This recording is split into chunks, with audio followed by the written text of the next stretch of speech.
कल हमने electric current, उसके बाद देखा था ओम्स लॉ के बाद dependency of resistance on dimensions, जिसमें हमें फॉर्मूला मिला था R is equal to rho L upon A. Okay, कल कितने लोग एब्सेंट थे बेटा? आप कहाँ थे? लास्ट में से बीच में बैठे हैं। हाँ, बहुत बार आप एब्सेंट रहते हो। फिजिक्स के वीक में 3 लेक्चर होते हैं ऑफिशियली, वैसे तो एक होता है JEE नेट का लेते हैं, तो उसमें आप 1 या 2 लेक्चर में एब्सेंट रहते हो हर बार।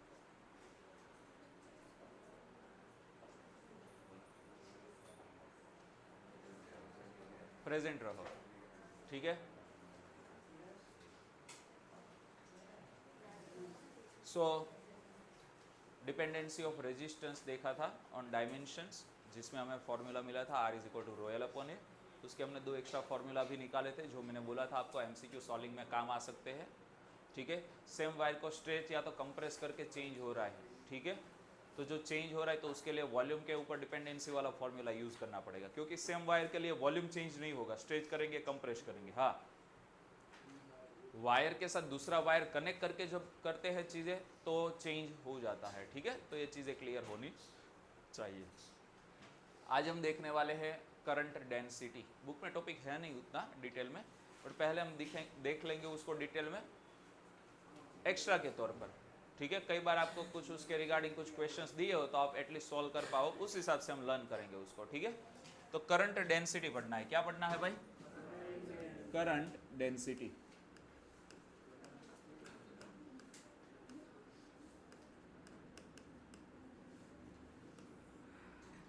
करंट डेंसिटी, अच्छा, जैसे हमने देखा था कि भाई एक होता है मास डेंसिटी होता है, जिसमें हम क्या करते हैं, मास अपॉन वॉल्यूम करते हैं। क्यों भाई? क्योंकि मास हमारा through out the volume distributed हुआ है। अब जब करंट होता है ना, वो through out the volume distributed नहीं होता, क्योंकि करंट पास होता है पर्टिकुलर क्रॉस सेक्शन से। थ्रू आउट द कंडक्टर तो करंट कैसा होता है? सेम ही होता है ना। तो आपका फॉर द क्रॉस सेक्शन जो करंट का डिस्ट्रीब्यूशन है ना, उसको हम क्या बोलते हैं? Current density. बोले तो हम ऐसा बोल सकते हैं भाई current flowing per unit area, per unit area से जो करंट फ्लो होगा उसको हम क्या बोलेंगे? करंट डेंसिटी। वैसे सरफेस मास डेंसिटी भी देखा था ना, जिसमें हम क्या करते थे, mass divided by surface area, ठीक है। तो वो हमें क्या देगा? Surface mass density. Surface charge density भी देखा था, जिसमें हमने क्या लिया था? Charge upon area. क्यों भाई? वहां चार्ज का distribution through out the area हुआ है, that's why divided by area किया था। अभी यहाँ जो करंट का डिस्ट्रीब्यूशन होता है ओवर द कंडक्टर, वो through out the cross section होता है, दैट्स वाई हम वहां क्या करेंगे भाई? इलेक्ट्रिक करंट अपॉन क्या लेंगे? एरिया, ठीक है। तो उसको हम क्या बोलते हैं? Current density. तो याद रखना, करंट डेंसिटी मतलब क्या होगा? Current flowing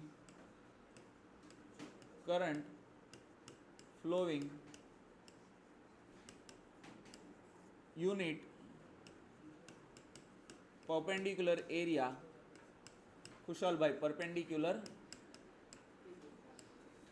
area called current density. उसको हम क्या बोलेंगे भाई? करंट डेंसिटी बोलेंगे, करंट डेंसिटी, ठीक है। Unit perpendicular area. तो मान लिया कि भाई हमारे पास एक क्रॉस क्या है भाई? कंडक्टर है, और उसका ये क्या है? क्रॉस सेक्शन है, जिसका क्रॉस सेक्शनल एरिया कितना है भाई? ए है।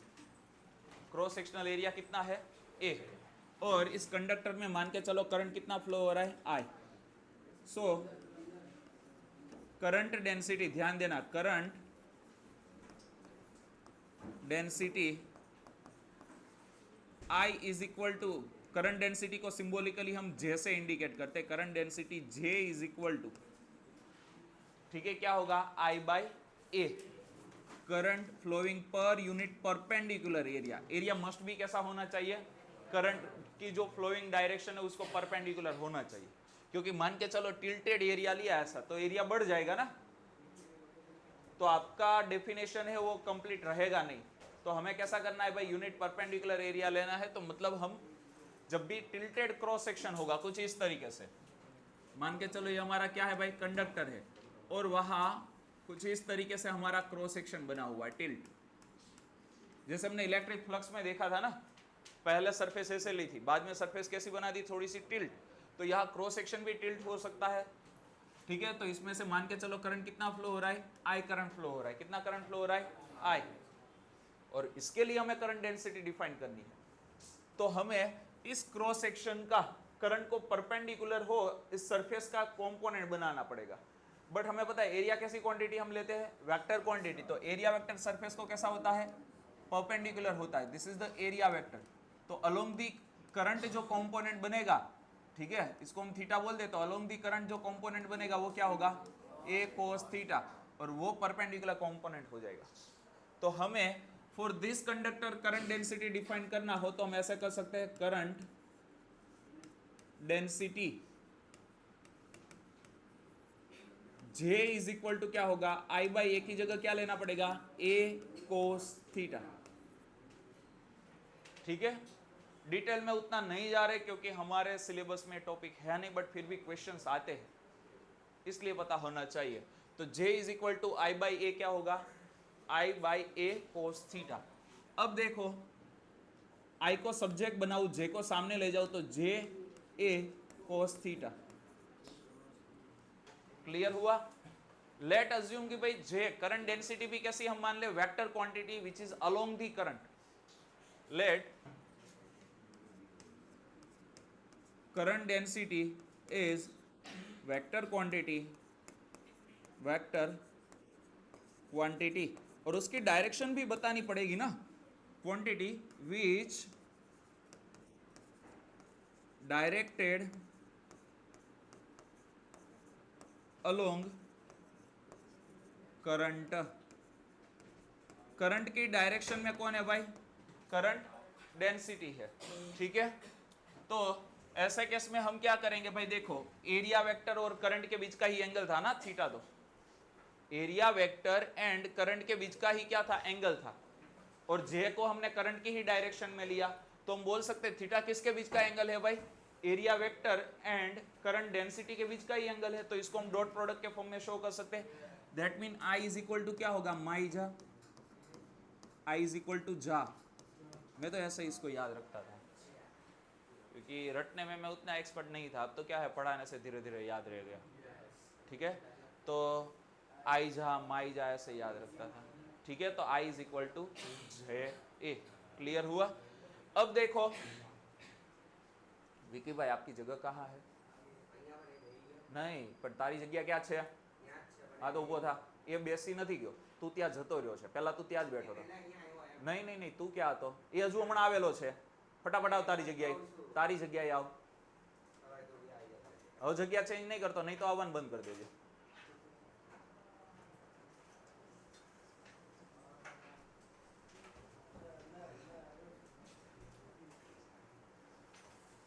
ઓકે, એમાં શું અમારે અહીંયા ઉપર ચોમું નથી લખેલું।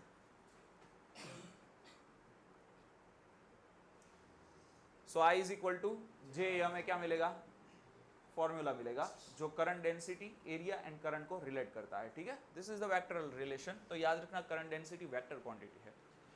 अब देखो, अब यहाँ तो हमने देखो पहले केस में परपेंडिकुलर फ्लैट सरफेस ली थी, मतलब फ्लैट क्रॉस सेक्शनल एरिया था, टिल्टेड क्रॉस सेक्शनल था। क्रॉस सेक्शन हमारा कर्व भी हो सकता है ना। ठीक है, तो ऐसे केस में हमें इंटीग्रल फॉर्म यूज करना पड़ेगा। तो इंटीग्रल फॉर्म क्या होगा, I is equal to integration of J dot D A. तो I इज इक्वल टू झाड़िया हो गया ना, I इज इक्वल टू झाड़िया। तो ये हो गया हमारा integral form which relate the current density and current. Clear हुआ। Unit of current density, unit of current density, current density के यूनिट की बात करें तो याद रखना यूनिट ऑफ क्या आएगा, करंट डिवाइडेड बाय एरिया। तो करंट का यूनिट क्या होता है, एम्पियर होता है, और एरिया का होता है मीटर स्क्वायर। तो मीटर ऊपर गया तो मीटर रेज टू -2, या तो हम क्या लिखेंगे, एरिया पर metre square.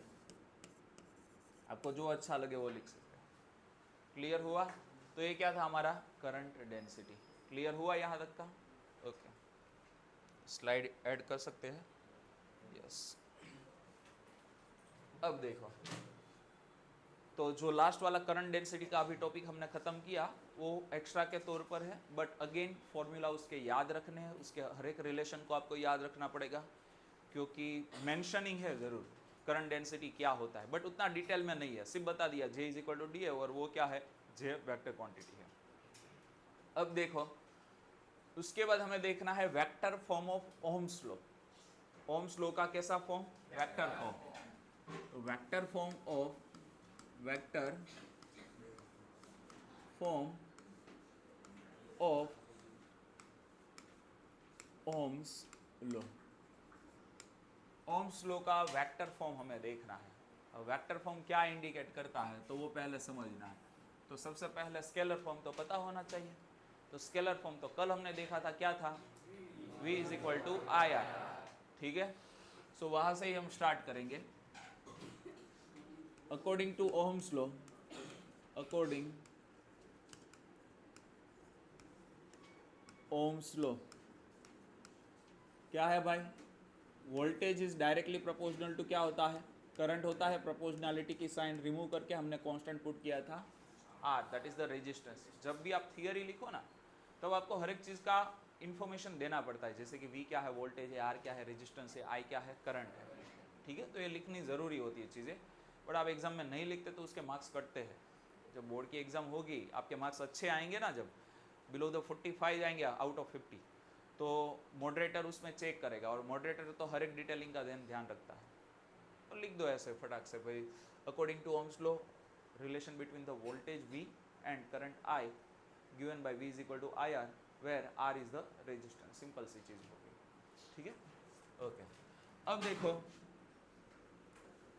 When we applied the electric field, मतलब जब भी हम पोटेंशियल अप्लाई करेंगे कंडक्टर के अक्रॉस, कंडक्टर के अक्रॉस क्या अप्लाई कर रहे हैं, पोटेंशियल। मान के चलो दिस इज अवर कंडक्टर, ठीक है, और इस कंडक्टर की लेंथ कितनी है भाई, L है, और क्रॉस सेक्शनल एरिया कितना है भाई, A, और इसके अक्रॉस हम क्या कर रहे हैं भाई, पोटेंशियल अप्लाई कर रहे हैं। तो पोटेंशियल जैसे ही अप्लाई करेंगे तो कंडक्टर के इनसाइड क्या एस्टेब्लिश्ड हो जाएगा, इलेक्ट्रिक फील्ड। क्योंकि पोटेंशियल देना मतलब एक साइड पॉजिटिव टर्मिनल, दूसरी साइड नेगेटिव टर्मिनल, और उससे क्या डेवलप होता है, पोटेंशियल डिफरेंस क्रिएट होगा, और उसकी वजह से कंडक्टर के अंदर क्या क्रिएट होगा, इलेक्ट्रिक फील्ड डेवलप हो जाएगा। क्लियर हुआ। So due to applying potential V, कितना पोटेंशियल अप्लाई किया, V, इलेक्ट्रिक फील्ड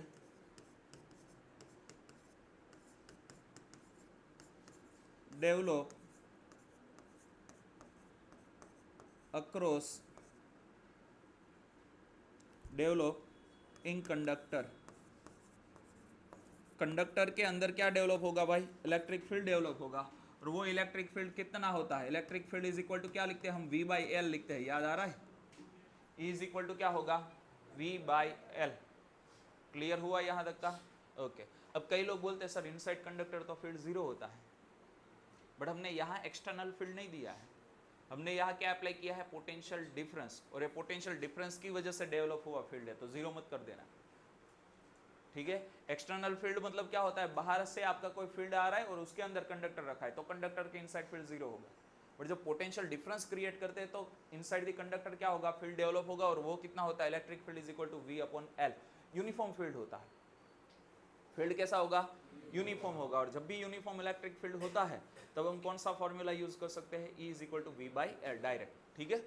तो देखो so V is equal to क्या हो जाएगा, इलेक्ट्रिक फील्ड इनटू क्या हो जाएगा, L। तो पहली चीज मिल गई V के लिए relation, and R is equal to resistance के डायमेंशन के ऊपर डिपेंडेंसी का फॉर्मूला क्या होता है, R is equal to rho L upon A. Super, तो रो एल अपॉन ए, ये दोनों डेटा को हम यहां पुट कर दें, तो V की जगह क्या लिखेंगे, E इंटू एल, और R की जगह क्या लिखेंगे, rho L upon A into क्या होगा, I। दोनों साइड से क्या हो जाएगा, एल एल कट, तो E by rho is equal to क्या बनेगा, I by A, where I by A क्या होता है, I बाई ए क्या होता है, करंट डेंसिटी, अभी तो हमने देखा J, ठीक है। सो J इज इक्वल टू क्या लिखेंगे, E बाई रो, एंड 1 अपॉन रो क्या होता है, 1 अपॉन रेजिस्टिविटी क्या होता है, कंडक्टिविटी, तो सिग्मा हो जाएगा, तो J इज इक्वल टू क्या आएगा, सिग्मा E। तो ये मिल गया current density and electric field का रिलेशन। अभी हमने बताया इलेक्ट्रिक करंट की डायरेक्शन में करंट डेंसिटी, और करंट की फील्ड होता है उसके अलोंग ही क्या होता है हमारा electric current. That's why J and E की डायरेक्शन कैसी होती है, सेम। इन वेक्टर फॉर्म तो हम ऐसे लिख सकते हैं, J इज इक्वल टू क्या आएगा, sigma E। So this is vector form of Ohm's law भी बोलते हैं इसको। या तो आपको क्वेश्चन है वेक्टर फॉर्म ऐसा जनरली CBSE में पूछते हैं, गुजरात बोर्ड में क्या पूछेंगे, derive the relation between current density and electric field. Current density and electric field के बीच का रिलेशन डिराइव करो तो J is equal to sigma E. या तो स्पेसिफिकली मेंशन किया होगा deduce the relation J is equal to sigma E, ये वाला रिलेशन डिराइव करो फ्रॉम द ओम्स लॉ का यूज करके। क्लियर हुआ? तो ये फाइनली आपका vector form of Ohm's law होता है खत्म। क्लियर? अब उसके बाद हमें जो टॉपिक देखना है, ध्यान देना, वो है रिलेशन बिटवीन, मतलब कंडक्टर में करंट कैसे फ्लो होता है, रेजिस्टेंस जनरेट क्यों होता है, वो सारी चीजें समझनी है। ठीक है? अब देखो, कल हमने बताया था कि भाई कंडक्टर में जब भी करंट, मतलब हम कंडक्टर में इलेक्ट्रॉन की वजह से क्या मिलता है, इलेक्ट्रिक करंट मिलता है, और इलेक्ट्रॉन होते कैसे हैं, फ्री होते हैं। बट उसकी मोशन को किसके साथ हम रिलेट कर सकते हैं, इलेक्ट्रॉन की मोशन को कंडक्टर के अंदर किसके साथ रिलेट कर सकते हैं, मोशन ऑफ एयर पार्टिकल। याद आ रहा है, कल बोला था कि भाई एयर पार्टिकल क्या करते रहते हैं, रैंडम मोशन करते हैं, बट उसके हर एक पार्टिकल की वेलोसिटी देखे और उस वेलोसिटी वेक्टर का एडिशन करे तो अल्टीमेट आंसर कैसा आएगा, 0। इफ नेट मोशन होगी तो किसी एक डायरेक्शन में नेट फोर्स लगेगा, ठीक है, बट ऐसा नहीं हो रहा है क्योंकि अदरवाइज ये पार्टीशन तोड़ के एयर बाहर चली जाती। हाँ, प्रेशर डेवलप हो रहा है हर एक डायरेक्शन में, ठीक है, बट नेट मोमेंटम वेक्टर मतलब क्या होता है, मास इनटू वेलोसिटी। जब देखते हैं तो आंसर कैसा आता है, 0। तो सिमिलरली इलेक्ट्रॉन में तो सारे इलेक्ट्रॉन का मास सेम है, तो उसका मोमेंटम देखो हर एक इलेक्ट्रॉन का तो रैंडम होगा। तो मास के ऊपर हमें पता है कि भाई मोमेंटम डिपेंड नहीं करेगा क्योंकि हर एक का मास सेम ले लिया है, तो हम जस्ट मानेंगे भाई वेलोसिटी चेंज हो रही है तो इलेक्ट्रॉन का मोमेंटम भी क्या होगा, चेंज होगा। ठीक है, अब हम जस्ट वेलोसिटी के कंसिडरेशन में देखें तो इलेक्ट्रॉन के हर एक इलेक्ट्रॉन क्या करते रहते हैं, रैंडम मोशन करते रहते हैं, बट हर एक इलेक्ट्रॉन का जब वेलोसिटी वेक्टर का एडिशन करें तो आंसर कैसा आएगा, 0। बट जब हम क्या कर रहे हैं, भाई हमारे पास मान के चलो एक कंडक्टर है, उसमें हमने एक सैंपलिंग का इलेक्ट्रॉन, बहुत सारे इलेक्ट्रॉन है, उसमें से एक सैंपलिंग का इलेक्ट्रॉन ले लिया और वो क्या करता रहता है, ऐसे रैंडम मोशन करता रहता है। अब रैंडम मोशन करके फाइनल इलेक्ट्रॉन यहां पहुंचा है, तो इनिशियली यहां था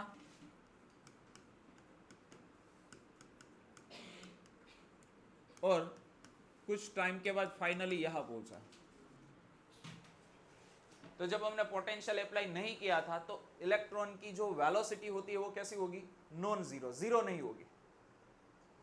कैसी नहीं होगी, जीरो नहीं होगी, क्योंकि देखो मोशन तो कर रहा है ना। तो हम जब एक इलेक्ट्रॉन की बात करें, मान के चलो इस इलेक्ट्रॉन को नाम दे दिया हमने आई नंबर का electron, that's why I number के इलेक्ट्रॉन की जो initial velocity, and we know the initial के लिए हम क्या यूज करते हैं, बैक साइड नॉट यूज करते हैं ना, that's why V I naught कैसा होगा, नॉन जीरो होगा, जीरो तो नहीं होगा क्योंकि इलेक्ट्रॉन की मोशन कैसी है, रैंडम है, कुछ मोशन है। बट इसमें तो पोटेंशियल तो अप्लाई नहीं किया। अब पोटेंशियल अप्लाई नहीं किया है तो ऐसे केस में क्या होगा, करंट कैसा होगा, जीरो होगा। करंट जीरो मतलब कोई भी एक आप इमेजिनरी क्रॉस सेक्शन कंसीडर करो, उसमें लेफ्ट टू राइट या तो राइट टू लेफ्ट जाने वाले टोटल चार्ज का वैल्यू कैसा होगा, सेम होगा। तो left to right and right to left जाने वाले टोटल चार्ज का वैल्यू सेम, तो नेट चार्ज कितना हो गया throughout the cross section, 0। That mean current कैसा हो गया, 0। क्लियर हुआ? तो करंट कैसा होगा, 0 होगा। मतलब क्या है कि भाई हम बोल सकते हैं कि भाई नेट वेलोसिटी यहां कितनी है, 0 है। तो मैं क्या करूं भाई, ये कंडक्टर के अक्रॉस, मतलब एक कंडक्टर के इनसाइड जो भी फ्री इलेक्ट्रॉन है उसके लिए मैं जब समेशन कर रहा हूं टोटल वेलोसिटी का, वेक्टर एडिशन कर रहा हूं, तो आंसर कैसा आएगा, 0।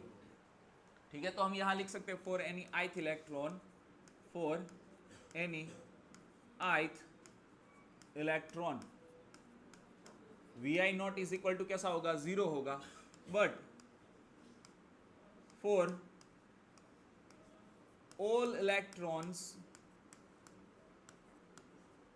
क्या हो जाएगा, sigma V I naught is equal to 0। Clear हुआ? अब देखो हो क्या रहा है, अब हम सोचेंगे सर ऐसे मोशन क्यों करे, वो तो सीधा जाना चाहिए ना। तो जब इलेक्ट्रॉन ट्रैवल करता है तो क्या होता है, न्यूक्लियस का इलेक्ट्रिक फील्ड उसके ऊपर क्या करता है, इंटरेक्शन करता है। इंटरेक्शन होगा तो मतलब क्या होगा, कोलाइजन होगा। अब हमारे दिमाग में कोलाइजन का मतलब क्या है, कोलाइजन मतलब फिजिकल कांटेक्ट होना चाहिए, क्योंकि हमारे अब तक हमारा जो कोलाइजन हुआ है गाड़ी का किसी के भी साथ, तो उसमें क्या होता है, फिजिकल कांटेक्ट होते हैं, किसी को डैमेज होता है, किसी के पैर टूटते हैं, किसी के हाथ टूटते हैं, और किसी का अता नहीं होता, पता नहीं होता क्या टूटता है। ठीक है, तो कहने का मतलब क्या है कि भाई हमारे दिमाग में ऐसा बना हुआ है कि भाई कोलाइजन के लिए फिजिकल कांटेक्ट जरूरी है। बट मैंने 11th में भी आपको बताया था कि भाई फील्ड फोर्स होंगे ना, तो उसमें जरूरी नहीं है कि भाई आपका फिजिकल कांटेक्ट ही होगा। मान के चलो यहाँ एक मैग्नेट का मतलब मैग्नेटिक वॉल है, और ये पूरी वॉल कौन सी है, नॉर्थ पोल की, और मेरे पास एक स्फेरिकल मैग्नेट है, उसमें भी एक सिंगल पोल है, दैट इज अ नॉर्थ, होगा नहीं बट मान लेते हैं।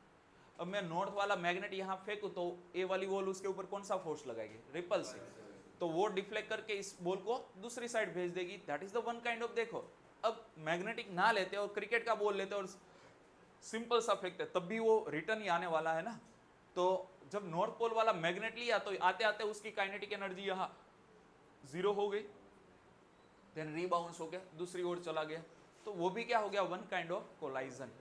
तो वैसे ही सिमिलरली न्यूक्लियस मतलब जो पॉजिटिव आयंस, क्योंकि इलेक्ट्रॉन तो आउटर सेल के फ्री है, तो बाकी का क्या बना, पॉजिटिव आयंस। ठीक है, तो उस पॉजिटिव आयंस के साथ क्या हो रहा है, इस इलेक्ट्रॉन का कोलाइजन हो रहा है, और इसलिए इसका पाथ कैसा है, रैंडम है। तो हुआ क्या, इलेक्ट्रॉन के पास कुछ एनर्जी थी, दौड़ने लगा, जैसे ही कोलाइजन हुआ रुक गया, फिर से क्या, दौड़ने लगा, फिर से क्या हुआ, कोलाइजन, रुक गया। क्लियर हो रहा है? अब हम सोचेंगे सर रुक गया, तो रुकने के बाद फिर से एनर्जी कहां से आएगी, क्योंकि एनर्जी तो चाहिए ना भाई। मान के चलो भाई कोलाइजन हुआ, एनर्जी तो चली गई, अब फिर से कहां से आएगी। तो जो इलेक्ट्रॉन की रैंडम मोशन है ड्यू टू थर्मल एनर्जी है, किसकी वजह से, थर्मल एनर्जी। थर्मल एनर्जी मतलब रूम का टेम्परेचर तो सर्टेन होगा, तो उस रूम टेम्परेचर की वजह से इलेक्ट्रॉन के पास अभी कौन सी मोशन होती है, रैंडम मोशन होती है। ठीक है, तो इलेक्ट्रॉन दौड़ेगा, कोलाइड होगा, दौड़ेगा, कोलाइड होगा, दौड़ेगा, कोलाइड होगा। बट हाँ, बिटवीन ये जो टू कोलाइजन है वहां वो कैसा फ्रीली मूव कर रहा है। जैसे ही कोलाइजन हुआ फिर से रुक गया, फिर से वो क्या करेगा, स्पीड गेन करेगा, फिर से आगे बढ़ेगा, फिर से कोलाइजन हुआ। क्लियर हुआ? तो कुछ इस तरीके से उसकी जर्नी हो रही है। अब हम क्या कर रहे हैं, पोटेंशियल अप्लाई कर रहे हैं। तो यही कंडक्टर के अक्रॉस हमने क्या अप्लाई किया, पोटेंशियल अप्लाई किया। मान के चलो यहां हमने पॉजिटिव लिया है, या तो नेगेटिव लेते हैं, और यहां क्या अप्लाई किया, पॉजिटिव। अब इलेक्ट्रॉन का जो पाथ था ना वो थोड़ा सा चेंज हो जाएगा, कोलाइजन तो फिर भी होगा ना। ऐसा तो नहीं है कोई पोटेंशियल अप्लाई किया तो पॉजिटिव आयन चले गए साइड में, भाई आपको रास्ता देते आप चले जाओ, ऐसा नहीं होगा। तो कोलाइजन तो होगा, बट इस बार आपको एक डायरेक्शन में नेट पाथ थोड़ा सा क्या होगा, मिलेगा। तो आपका इलेक्ट्रॉन जो पहले यहां खत्म कर रहा था वो थोड़ा सा आगे खत्म कर रहा है अपनी जर्नी को, मतलब एक डायरेक्शन में क्या हुई, इस बार नेट मोशन होगी due to applied potential, due to applied potential journey होगी। बट अगेन जब भी पोटेंशियल अप्लाई किया कोलाइजन तो होगा ही, और जब कोलाइजन होगा इसी कोलाइजन की वजह से इलेक्ट्रॉन की मोशन कैसी हो जाएगी, रुक जाएगी। मतलब इलेक्ट्रॉन ने क्या किया, पोटेंशियल अप्लाई किया, ड्यू टू अप्लाइड पोटेंशियल उसने क्या गेन किया, एनर्जी गेन किया, एनर्जी गेन किया, और वो क्या हुआ, आगे जाके पॉजिटिव आयन के साथ कोलाइड हो गया, कोलाइड हो गया तो अपनी एनर्जी किसको दे दी, आयन को दे दी। ठीक है, फिर से क्या हुआ, एनर्जी गेन किया क्योंकि पोटेंशियल तो अप्लाई है। ठीक है, फिर से आगे बढ़ा, फिर से किसी के साथ टकराया, तो ये मामला ऐसा हुआ कि भाई यहां जकात देना पड़ रहा है आपको। जकात नहीं पता है, अच्छा ऐसा बोलेंगे कि भाई उसको बोलेंगे क्या है उसके लिए एक वर्डिंग, टोल। ठीक है, टोल देना पड़ेगा। ठीक है, तो हुआ क्या कि भाई यहाँ इलेक्ट्रॉन गया, जैसे ही टकराया तो क्या दिया, एनर्जी उसको टोल दे दिया, फिर से आगे बढ़ा, दूसरे के साथ कोलाइड हुआ, फिर से टोल दे दिया। तो इस तरीके से क्या कर रहा है, एनर्जी गेन कर रहा है, अर्निंग कर रहा है, दे रहा है, अर्निंग कर रहा है, डोनेट कर रहा है, अर्निंग कर रहा है, डोनेट कर रहा है। तो एग्जैक्टली हुआ क्या, इलेक्ट्रॉन की जो एनर्जी थी वो किसके पास चली गई, आयंस के पास, और आयंस को जैसे ही एनर्जी मिली ना तो वो एक्साइट हो जाएंगे। पहले छोटे छोटे वाइब्रेशन थे, अब वाइब्रेशंस बढ़ जाएंगे। वाइब्रेशंस बढ़ना मतलब उसके टेम्परेचर बढ़ जाएगा। अल्टीमेटली क्या बढ़ेगा? टेम्परेचर। दैट्स वाई जब भी कंडक्टर में करंट फ्लो होता है रेजिस्टिंग वायर में, तो उसका टेम्परेचर कैसा हो जाता है? स्लाइटली इंक्रीज हो जाता है, डिपेंड ऑन रेजिस्टेंस। तो रेजिस्टेंस का मतलब ही क्या है कि भाई जो इलेक्ट्रॉन की एनर्जी थी वो एनर्जी कितने अमाउंट में आयंस खाए जा रहा है। अब रेजिस्टेंस ज्यादा होगा तो वो इलेक्ट्रॉन की एनर्जी को ज्यादा अमाउंट में कंज्यूम करेगा, रेजिस्टेंस, क्योंकि तब कोलाइजन बढ़ जाएगा। अब जब कोलाइजन कम हो रहा है तो मतलब रेजिस्टेंस भी कैसा हुआ? कम हुआ। तो एनर्जी को कंज्यूम कैसा करेगा? कम करेगा। तो रेजिस्टेंस का जो मतलब रेजिस्टेंस का फॉर्मेशन है वो कहां से हो रहा है? बेसिकली कोलाइजन की वजह से हो रहा है। क्लियर हुआ यहां तक का? तो डिस्क्रिप्शन सारा मैंने नहीं लिखा है, बट आपको पूछ सकते हैं, ठीक है। बट हमें जो रिलेशनशिप बनाना है वो इसके थ्रू आगे बढ़ने वाला है। तो हमने मान लिया कि भाई इलेक्ट्रॉन को जब हमने पोटेंशियल अप्लाई नहीं किया था तब का ये सिनारियो है। तो आप हम यहां हेडिंग लिख देते हैं, व्हेन नो पोटेंशियल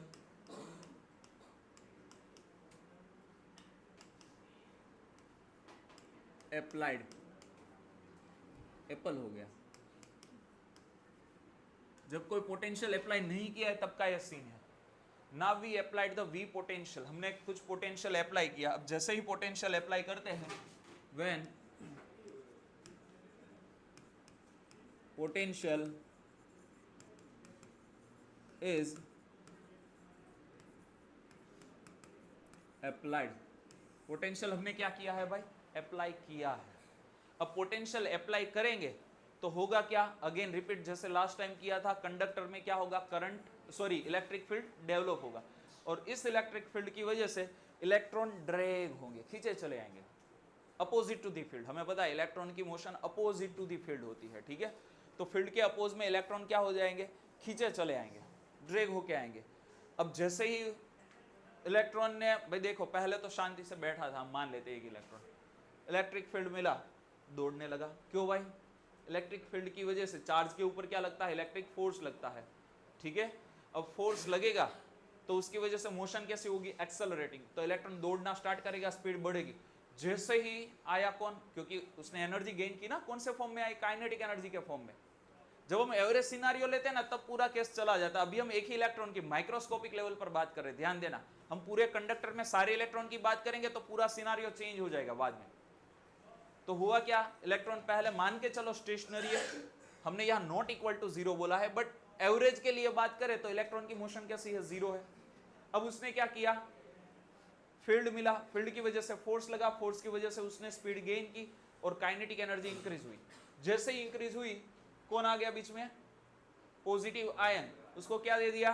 टोल। तो फिर से रुक गया, और वैसे भी टोल देने के लिए रुकना ही पड़ता है। मतलब उसके पास टोल देने के लिए क्या था? अपनी काइनेटिक एनर्जी। वो किसको दे दी? आयन को। फिर से फील्ड की वजह से दौड़ना स्टार्ट किया, फिर से क्या आया? आयन आया, टोल दे दिया। मतलब काइनेटिक एनर्जी थी, उसका कुछ पोर्शन या तो कंप्लीट किसको दे देगा? वो आयन को दे देगा। इफ हम एवरेज के ऊपर बात करें तो हम बोलेंगे कंप्लीटली दे देगा, क्योंकि आफ्टर जब एडिशन करते तो कितना हो जाता है? जीरो, ठीक है। तो इनिशियल वाला मामला एवरेज के लिए हम बात कर रहे थे। अब पोटेंशियल अप्लाई किया तब ये मामला हो गया। अब पोटेंशियल जब अप्लाई कर रहे हैं तो इलेक्ट्रॉन के ऊपर कितना फोर्स लगेगा, ठीक है। तो due to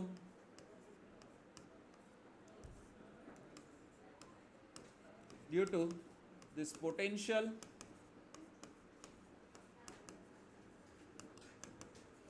field create in conductor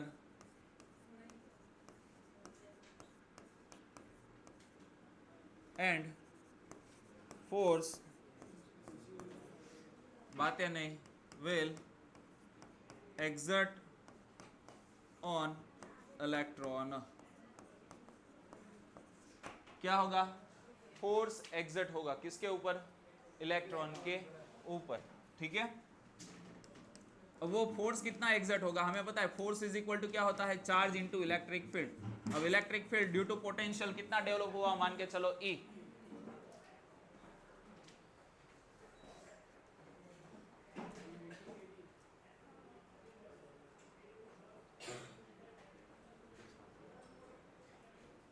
कितना इलेक्ट्रिक फील्ड डेवलप हुआ, ई। इलेक्ट्रॉन का चार्ज कितना होता है, माइनस ई। वेक्टर फॉर्म में लिखा है तो हमें विद साइन लेना है चार्ज, तो क्या आएगा, माइनस ई। इतना फोर्स लगेगा। From second law of motion, acceleration कितना होगा, force is equal to mass into acceleration. Acceleration is equal to क्या होगा, माइनस ई ई।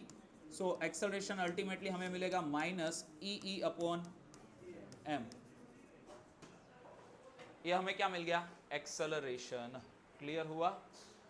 अब ध्यान देना, इस एक्सेलरेशन की वजह से चार्ज एक्सेलरेटिंग मोशन करेगा, बट एक चीज देखो, इलेक्ट्रॉन का चार्ज फिक्स, कंडक्टर के अंदर जो फील्ड डेवलप होगा अप्लाइड पोटेंशियल की वजह से, वो कैसा होगा, कांस्टेंट होगा। मास भी कैसा, कांस्टेंट। तो ए एक्सेलरेशन कैसा आएगा, कांस्टेंट। और जैसे ही हमें एक्सेलरेशन कांस्टेंट दिखे, हम कौन सा फॉर्मूला यूज कर सकते हैं, काइनेमेटिक इक्वेशन। तो फ्रॉम फर्स्ट वाला काइनेमेटिक इक्वेशन यूज करें, v is equal to V not plus A T. But हम ith नंबर के इलेक्ट्रॉन के लिए बात कर रहे हैं ना, तो ith नंबर के इलेक्ट्रॉन की न्यू वेलोसिटी क्या होगी, तो इस तरीके से रिलेशन मिलेगा। क्लियर हुआ। अब देखो, हमें एक इलेक्ट्रॉन की बात नहीं करनी है, हम तो सारे इलेक्ट्रॉन की एवरेज बात करने वाले हैं। दैट्स वाई मुझे इसके ऊपर क्या करना पड़ेगा, सारे इलेक्ट्रॉन ने जो फाइनली वेलोसिटी गेन की होगी उसका क्या करना पड़ेगा, समेशन करना पड़ेगा। दैट्स वाई मैं इसका वेक्टर एडिशन करने के लिए क्या कर रहा हूं, इसके ऊपर सिग्मा ऑपरेट कर रहा हूं। तो sigma V I is equal to क्या हो जाएगा, sigma V I not plus क्या हो जाएगा, सिग्मा ए टी। क्लियर हुआ, समझ में आया। ओके। अब देखो, मान के चलो हमारे कंडक्टर में जो चार्ज कैरियर, अभी तो चार्ज कैरियर हमने इलेक्ट्रॉन लिया है ना, तो चार्ज कैरियर कितने हैं, एन है। कितने हैं, एन। तो let number of charge career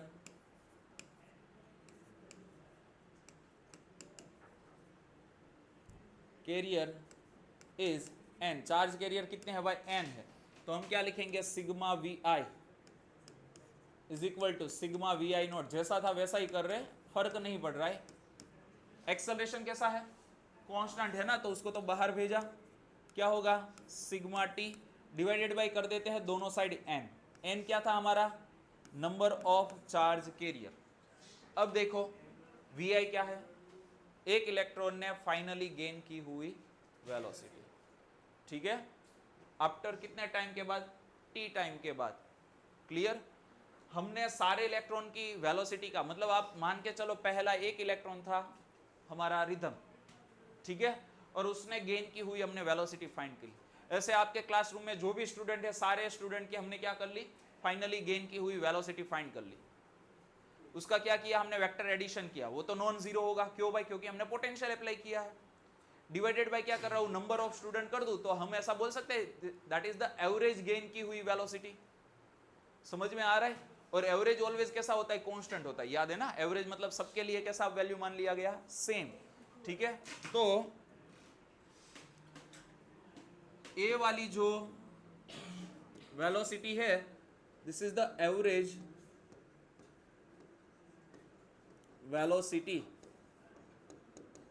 क्या बन गई, एवरेज वेलोसिटी। इसको हम बोलते हैं ड्रिफ्ट वेलोसिटी। क्या बोलते हैं, ड्रिफ्ट वेलोसिटी। और जो ड्रिफ्ट वेलोसिटी होता है उसका सिंबल हम यूज करते हैं वीडी। क्या यूज करते हैं, वीडी। क्लियर हुआ। ओके। ए वाली चीज क्या होगी, इक्वल टू जीरो। स्टार्टिंग में ही बता दिया, देखो हो जाएगा जीरो। क्लियर। जब हमने एक्सेलरेशन नहीं दिया था, मतलब तब कितना हो रहा था, जीरो होता है एवरेज के लिए। एक्सेलरेशन देने के बाद क्या हो गया, ए वाला हो गया। ठीक है, और ए वाली टर्म टी, अब हमने बोला था कि भाई वो स्पीड गेन कब कर रहा है, तो बिटवीन टू कोलाइजन। जब कोलाइजन नहीं हुआ है तभी तो वो मोशन कर रहा है, तो उस टाइम में गेन की हुई एवरेज वेलोसिटी हो गई। तो बिटवीन टू कोलाइजन का ये टाइम हो गया, बिटवीन टू कोलाइजन का, एक कोलाइजन का टाइम टी, तो सारे लोगों के लिए जो कोलाइजन होगा उसका ये टोटल टाइम बना, divided by number of student कर दे, तो हम क्या बोल देंगे, average time between two successive collision. That's called the, याद करो 11th में ऑलरेडी आया था चैप्टर नंबर 12 में, टाउ बोल रहे थे, याद आ रहा है, रिलैक्सेशन टाइम टाउ। सो इसको हम बोलेंगे एवरेज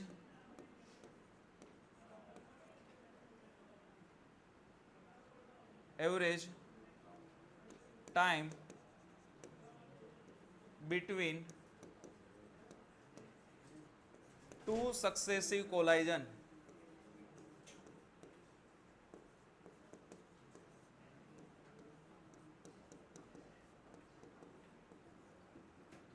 इसको हम क्या बोलेंगे? Relaxation time टाव। इसमें आई थिंक फोकसिंग का चेंज हुआ होगा, अभी याद आ रहा है तो कर देता हूँ मैन्युअल, बट दिखेगा, कोई दिक्कत नहीं होगी। तो ये क्या बना? Relaxation time टाव। क्लियर हो गया? तो अब देखो दोनों को रिलेट करें, इसमें जूम आउट होता है क्या?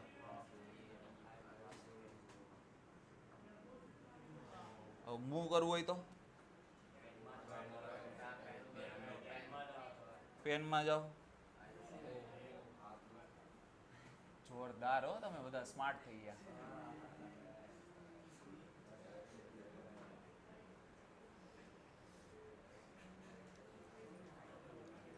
सो ये क्या हो गया? Relaxation time tau. तो वैल्यू को यहां पुट कर दे। सो ध्यान देना, इसको हमने लिखा है वीडी इज इक्वल टू क्या होगा? दिस इज टाउ, और एक्सेलरेशन, एक्सेलरेशन क्या है? Minus E upon M, minus E upon M. Clear हो गया? सो ड्रिफ्ट स्पीड कोई पूछे, ड्रिफ्ट स्पीड मतलब वेलोसिटी का मैग्नीट्यूड, तो इसको जस्ट वेक्टर हटा देता हूं मैं, ऐसे भी लिख सकते हैं E tau upon M. So this is the drift speed. ये वाला रिलेशनशिप पूछते हैं डिराइव करने के लिए। अब बुक में देखोगे तो खुद तरीके से आपको लिख के समझा दिया है, ठीक है, बट इसमें आपको समझ में आ जाएगा एग्जैक्टली क्या चल रहा है, किस तरीके से पूरा थियरी बना हुआ है। क्लियर हो गया? तो ये क्या था हमारा? ड्रिफ्ट स्पीड का रिलैक्सेशन टाइम टाउ के साथ रिलेशन। ठीक है, क्लियर हो गया? ओके। अब आपको relationship between current and drift speed पूछ सकते हैं। ठीक है, क्या पूछेंगे? Relation between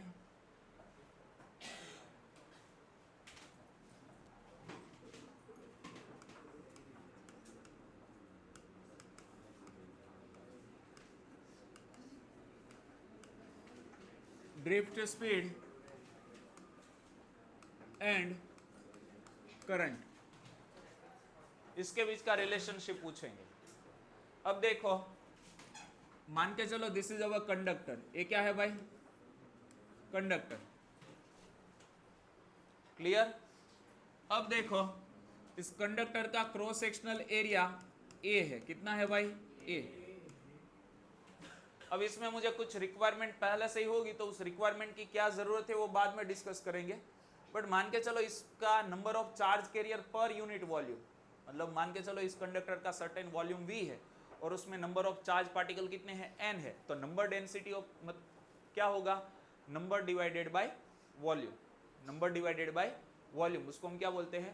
number density. तो मैं यहाँ लिख देता हूँ number divided by volume, that's called the number density. इसकी मुझे बाद में जरूरत पड़ने वाली है, ठीक है, ओके। तो एक कंडक्टर है, अब सिंपल सा लॉजिक चलाना, मान के चलो इसकी लेंथ, ये वाला जो कंडक्टर है उसकी हमने लेंथ इमेजिन की वीडी डेल्टा टी, कितनी? VD delta T. अब इलेक्ट्रॉन की एवरेज स्पीड तो कितनी हमने बता दी अभी चार्ज कैरियर की? वीडी, वीडी बता दी ना। तो डेल्टा टी टाइम में वो कितना डिस्टेंस ट्रैवल करेगा? VD delta T.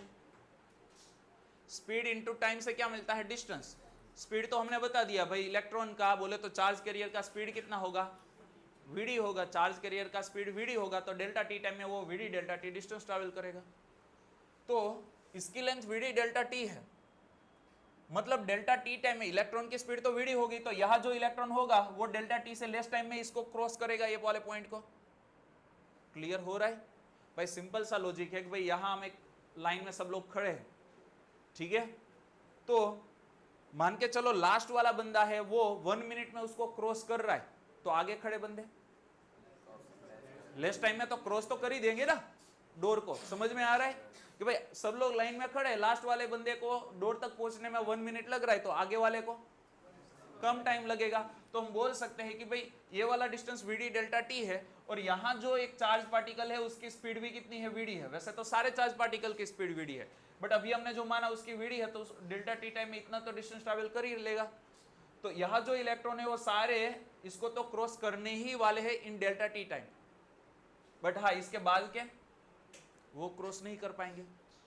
मतलब हम बोल सकते हैं कि हमने ये जो सैंपलिंग का कंडक्टर बनाया है जिसकी लेंथ vd डेल्टा t है, ठीक है, तो vd डेल्टा t में जो भी चार्ज कैरियर है वो ए वाले पॉइंट को क्या करेंगे, क्रॉस कर देंगे। समझ में आया, क्लियर हुआ? ओके। तो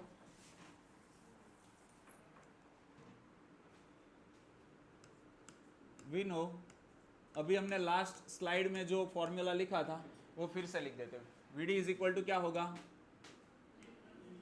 ई टाउ अपॉन m। क्लियर? ये हमें vd का फॉर्मूला मिला था, drift velocity and relaxation time के बीच का फॉर्मूला, ठीक है। Charge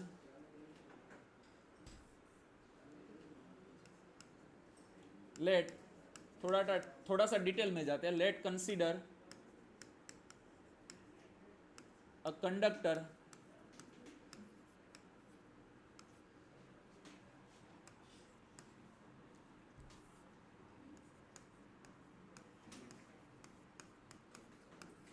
of length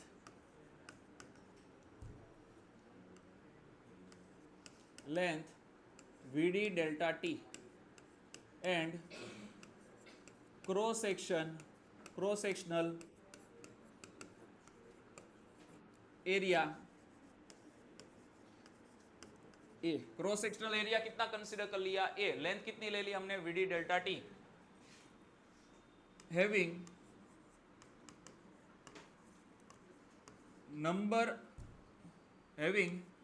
charge density, number density आएगा, having number density of Ram भाई charge carrier is N. Small N हमने क्या कंसीडर कर लिया, चार्ज कैरियर। तो हम फिर से यहाँ कंडक्टर बना देते हैं। इस कंडक्टर का क्रॉस सेक्शनल एरिया कितना है,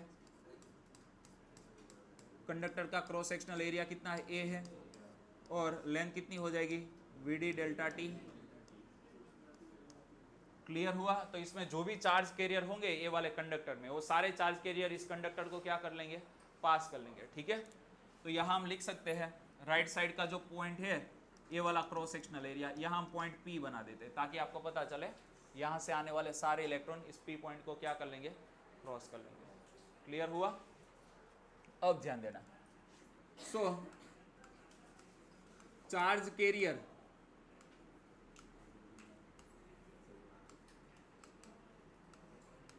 crossing to any cross section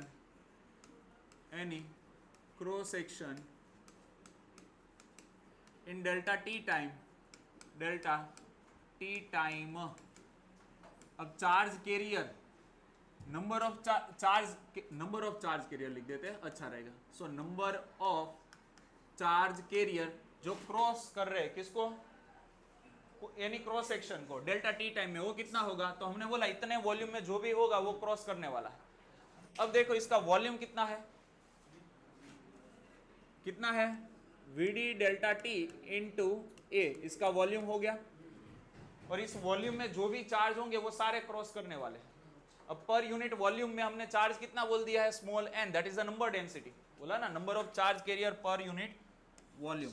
this is the n is equal to क्या होगा, sorry small n is equal to क्या होगा, number of charge per unit volume. So number of charge is equal to क्या आएगा, number density into volume. Clear हुआ? तो volume इतना है और नंबर डेंसिटी कितनी है, स्मॉल n, तो उसका मल्टीप्लिकेशन करें तो हमें क्या मिलेगा, टोटल जो चार्ज पास होने वाले हैं वो। क्लियर हुआ? अब देखो करंट का फॉर्मूला क्या होगा,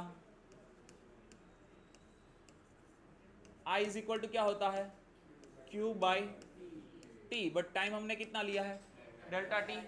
अब देखो चार्ज इज इक्वल टू क्या होगा नंबर ऑफ चार्ज और एक चार्ज का वैल्यू, ठीक है, डिवाइडेड बाय क्या करेंगे delta T. So I is equal to N कितना है N V D delta T into A divided by delta T, और यहाँ ई लिखना बाकी रहा उसको लिख दिया, तो डेल्टा टी कट, तो आई इज इक्वल टू क्या मिलेगा N E V D A. तो आ गया रिलेशन बिटवीन, क्लियर हुआ क्या आया I is equal to N E V D A, relation between current and drift speed, clear.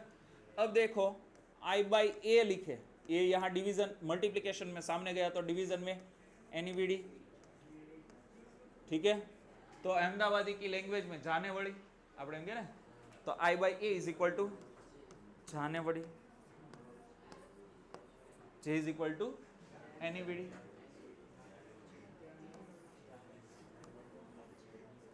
मैं इसको याद रखता हूँ, मुझे याद नहीं रहता, भूल जाता हूँ, इसलिए जाने હવે એમ કહીએ ને આપણે તો અમદાવાદી જાને વળી એમ હેરાન કરતા હોય ને એટલે, तो J is equal to NEVD, clear हो गया। अब ध्यान देना, अभी भी इसको थोड़ा सा मॉडिफाई कर सकते हैं।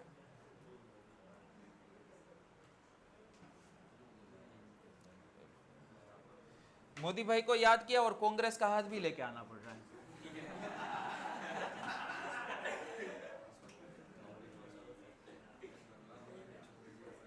अब देखो J is equal to NEVD हमें रिलेशन मिला है, बट अभी हमने कुछ देर पहले ही J इज इक्वल टू क्या रिलेशन बनाया था सिग्मा E, तो यहां वो लिख रहा हूं वी नो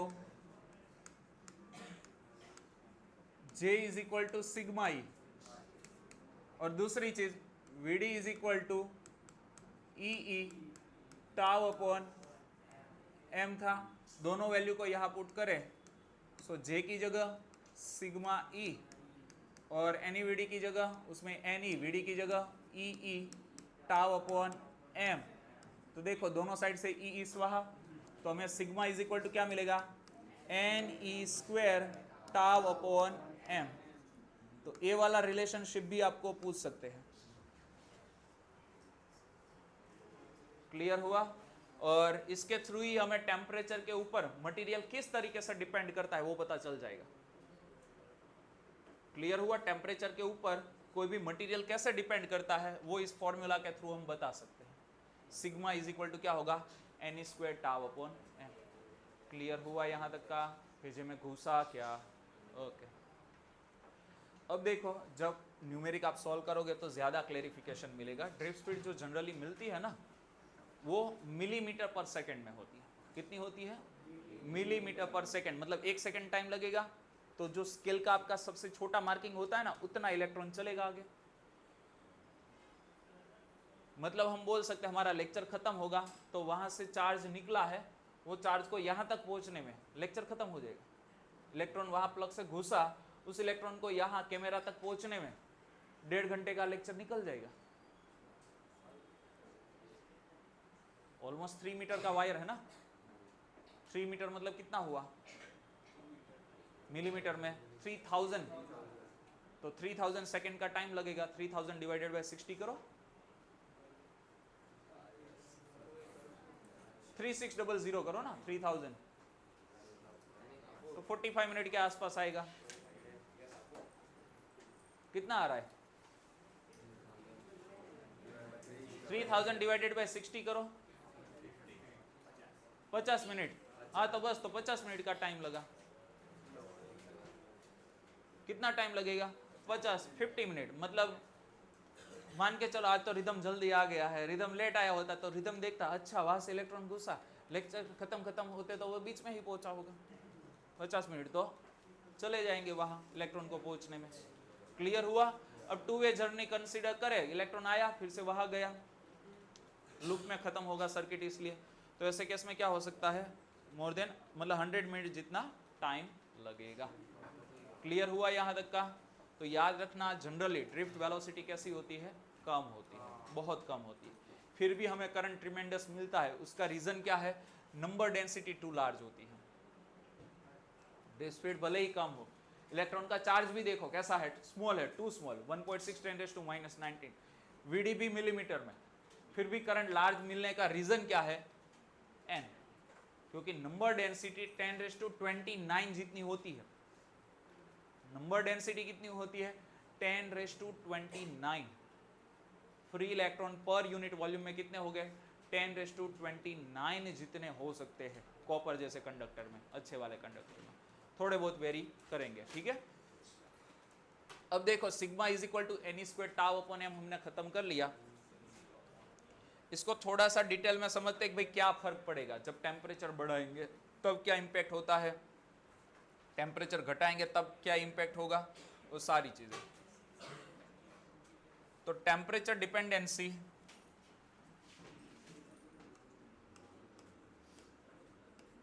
टेम्परेचर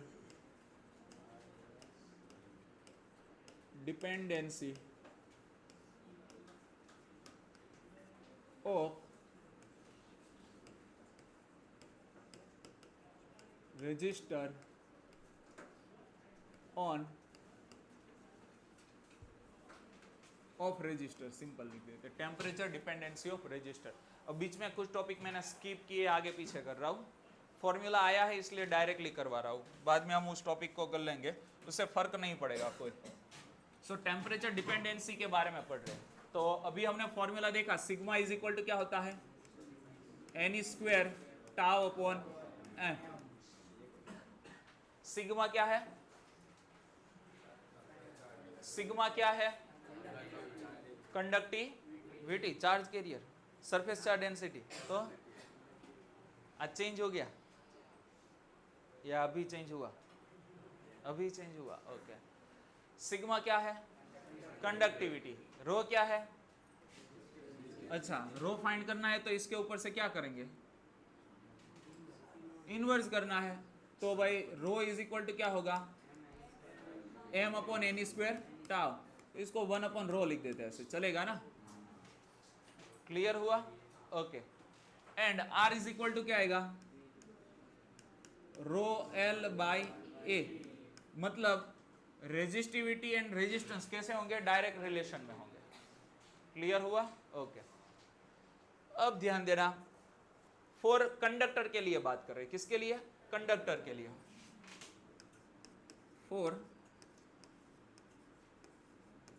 कंडक्टर। अब कंडक्टर का हम इंक्रीज कर रहे हैं टेम्परेचर, क्या इंक्रीज करेंगे टेम्परेचर, तो हमें पता है आयंस के वाइब्रेशन जो छोटे छोटे थे ऐसे, अब वो वाइब्रेशन कैसे हो जाएंगे बड़े हो जाएंगे। अब हो क्या रहा है, मान के चलो कि भाई क्लासरूम में आपको मैंने अलग अलग डिस्टेंस पे थोड़ा सा स्पेस रख के खड़ा कर दिया, रिदम को बोला चल इस कॉर्नर से उस कॉर्नर पर दौड़ना स्टार्ट कर, ठीक है, आप ऐसे धीरे धीरे डांस कर रहे हो, अब रिदम क्या कर रहा है बीच में से ऐसे ऐसे करके निकल जाएगा, कम रेजिस्टेंस फील होगा। अब वाइब्रेशंस बढ़े तो भाई पहले छोटे वाइब्रेशन थे ना, तब क्या हो रहा है कि भाई उसको टाइम मिल रहा है, उसको क्या मिल रहा है टाइम मिल रहा है कि उसका कोलाइजन ना हो, समझ में आ रहा है कि भाई क्या है कि भाई मान के चलो कि भाई पूरा ग्रुप है वो क्या कर रहा है डांस कर रहा है और उसके बीच में से आपको निकलना है, तो होगा क्या भाई आप दौड़ के जाओगे तो उसके मतलब वो इंटेंस डांस नहीं कर रहे, धीरे धीरे डांस कर रहे ऐसे ऐसे, ठीक है, धीरे धीरे डांस कर रहे, मतलब गरबा का अभी स्टार्टिंग फेज चल रहा है तो लो पेस में डांस हो रहा है अभी तो, ठीक है, तो बीच में से कम कोलाइजन के साथ आप क्या निकल पाए, मतलब आपका कोलाइजन होगा बट लॉन्ग टाइम के बाद होगा, मतलब टाउ कैसा होगा टेम्परेचर कम है तो ज्यादा होगा, ज्यादा होगा तो सिग्मा भी कैसा होगा ज्यादा होगा, मतलब रेजिस्टेंस कैसा होगा कम होगा, क्योंकि रेजिस्टिविटी लो रेजिस्टेंस भी लो, मतलब कंडक्टिविटी कैसी होगी हाई होगी। अब हमने क्या किया फॉर कंडक्टर टेम्परेचर हम क्या कर रहे हैं इंक्रीज कर रहे हैं, टेम्परेचर इंक्रीज किया, ध्यान देना टेम्परेचर इंक्रीज किया मतलब क्या हुआ गरबे की जो बीट थी ना वो भी इंटेंस हो गई है, तो गरबा भी कैसे होने लगा इंटेंस होने लगा। अब सब लोग ऐसे घूम रहे, पहले तो होले होले हो रहा था ना गरबा, अब तो ऐसे ऐसे लार्ज पेस में क्या हो रहा है, गरबा हो रहा है। तो अब क्या हुआ, बीच में से जो बंदा निकला उसका रेपिडली कोलाइजन हो जाएगा। रेपिडली मतलब टाउ कैसा हो गया, कम हो गया ना, शॉर्ट टाइम में कोलाइजन हो गया। तो टाउ क्या हुआ, टाउ डिक्रीज हुआ। टाउ डिक्रीज होगा तो सिग्मा भी क्या होगा, डिक्रीज होगा। सिग्मा डिक्रीज होगा तो रेजिस्टिविटी इंक्रीज होगा। रेजिस्टिविटी इंक्रीज, अल्टीमेटली रेजिस्टेंस भी क्या होगा, इंक्रीज होगा। That's why if we increase the temperature, resistance of the conductor get increase. Clear हुआ यहां तक का? ओके। दूसरी चीज, नंबर डेंसिटी की बात करें। अब कंडक्टर में होता क्या है, एट रूम टेम्परेचर जो इलेक्ट्रॉन करंट में पार्टिसिपेशन करते हैं उसको हम बोलते हैं फ्री इलेक्ट्रॉन। तो एट रूम टेम्परेचर कंडक्टर में सारे इलेक्ट्रॉन ऑलरेडी फ्री होते हैं। मतलब टेम्परेचर चेंज करो तो उसको एन को कुछ भी फर्क नहीं पड़ने वाला। सिंपल सी चीज, फर्क नहीं पड़ेगा। क्लियर हो गया? तो टेम्परेचर को चेंज करने से एन को कोई फर्क नहीं पड़ता, किसके अंदर, कंडक्टर के अंदर। अब बात करते हैं सेमीकंडक्टर की। सेमीकंडक्टर, कई बार इंसुलेटर को भी इसमें इंक्लूड कर सकते हैं। ठीक है, सेमीकंडक्टर एंड इंसुलेटर। अब होगा क्या, कल मैंने बताया था कि भाई सेमीकंडक्टर में होता क्या है, सारे इलेक्ट्रॉन बॉन्ड में होते हैं। कहां होते हैं, बॉन्ड में। अब हुआ क्या, उसको थोड़ी सी एनर्जी मिलेगी ना, तो उसमें से कुछ बॉन्ड एनर्जी गेन करके हो जाएंगे फ्री। आज हो गए ना कुछ सारे फ्री, याद आया कल का मामला? तो इलेक्ट्रॉन क्या हो गया, फ्री हो गए, बट सारे फ्री नहीं हुए। ठीक है, उसके फ्री होने के लिए 9:30 बजने चाहिए ना। ठीक है, अभी तो फ्री नहीं होंगे। अब हुआ क्या, टेम्परेचर बढ़ाया। टेम्परेचर बढ़ाया तो इलेक्ट्रॉन, भाई रिदम का था क्या, भाई सर मैं तो अपनी जगह से चेंज नहीं कर सकता, आप जब तक खड़े हो तब तक। अब उसको एनर्जी मिल गई, मान के चलो गांजा ले लिया थोड़ा सा, सर जाए भाड़ में, हम तो अपनी मस्ती में। ठीक है, तो उसने जगह चेंज कर ली। विकी भाई ने भी किया था।